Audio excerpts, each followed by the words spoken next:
Wag naman sana maulit ang nangyari noon, Ama. Dahil lang sa kayamanan, maraming buhay ang nawala. Wag mong sabihin dahil sa kayamanan, Cardo. Nang dahil yon sa mga taong sakim sa yaman, hindi naman sa kanila.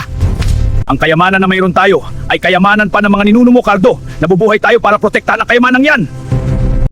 Ipaalala ko sa iyo ang mga kaganapan noon, Cardo.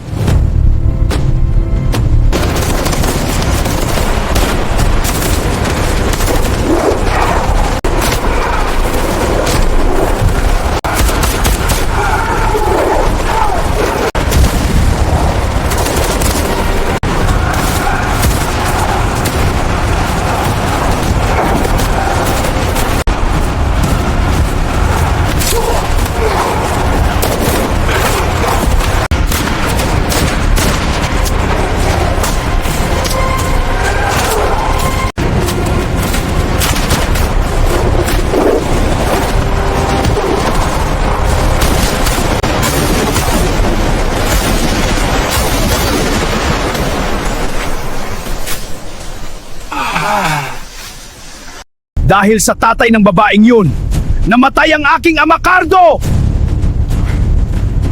Marami ang nasawi sa ating tribo, maliit ka pa lang noon, Cardo. Natigil lang ang labanan dahil di nila mahanap ang ating kayamanan. Dahil ang kayamanan na hinahanap nila ay tinago namin ng aking ama sa isang liblib at tagong lugar dito. Kaya ikaw, Cardo, mag-isip-isip ka. Layuan mo yung babae na yan kung ayaw mong...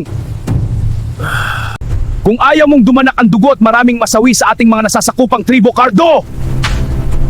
Pero Ama, maliit pa lang kami ni Maria noong nangyari yun, Ama. Matagal na panahon na yun, marami na nagbago ngayon, Ama.